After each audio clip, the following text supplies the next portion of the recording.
So this question involves a kite. And so a kite is a shape where none of the sides are parallel to each other. So when we have a kite, there's a few things that are going to happen. For one, we are going to create two isosceles triangles. And so if we look at this shape right here, I wind up having an isosceles triangle that's being made out of this blue part of the triangle where I have two congruent sides, which means I also would have two congruent angles right here. The other thing that we have is a second isosceles triangle that we create on this side. All right, so this one also has two congruent sides and two congruent angles as the base angles. Another way that I can look at a kite is I could think about it as creating two congruent triangles. So if I were to split this triangle in half going along this diagonal, the triangle that gets created on the top is congruent to the triangle that gets created on the bottom. Those two triangles are going to be exactly the same. If I were to think of it as folding this in half like a piece of paper, then I would know that this angle and this angle have to be congruent to each other. They match up, they're in corresponding locations. Angle 2 and angle 4 also need to be congruent to each other because they are in corresponding locations. So with some of that knowledge, I'm able to figure out the measure of all of my different angles within my kite. The other important property that I need to know about kites is that the diagonals, so the diagonal goes from one corner to its opposite corner, and then this other diagonal that goes from the top to the bottom corner. When those two diagonals cross, they cross at 90 degrees. So that means that any of the angles that are formed at the intersection of those diagonals are going to be 90-degree angles.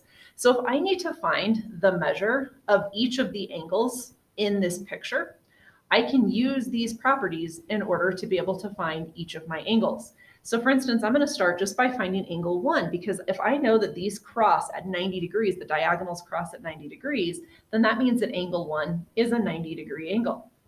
That also means that angle 3 is a 90-degree angle, all right, because it also is one that crosses at 90 degrees.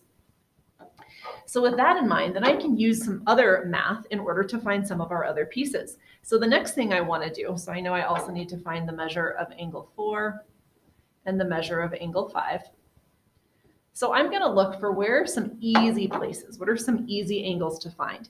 And so the next thing I notice is I notice that these angles that are formed right here, because those are on those two congruent angles, those have to be congruent to each other. So if this top angle is 35 degrees, then that means angle 5 is also 35 degrees. So now I have a bit more information that I could use to find angle 2 and angle 4. I also know that angle 2 and angle 4 are congruent to each other. So that's going to be helpful, that once I know one, then I'll automatically know the other. So in order to figure out what angle 2 and angle 4 is, I know that this angle here plus my 90-degree angle here plus this angle up here are all a part of a triangle. And so therefore, the three angles of any triangle have to add up to 180 degrees. So I am going to add 35 plus 90 plus my unknown angle 2 that I'm just going to call x since I'm not sure what it is. And I'm going to say that that has to equal 180 degrees. So I'm going to combine together my like terms. So 35 plus 90 is 125 plus x equals 180. I'll subtract 125 off of both sides. And I wind up with x is equal to 55 degrees. So therefore, angle 2 is 55 degrees. But since I know that angle 2 and angle 4 are congruent to each other, that means angle 4 is also 55 degrees.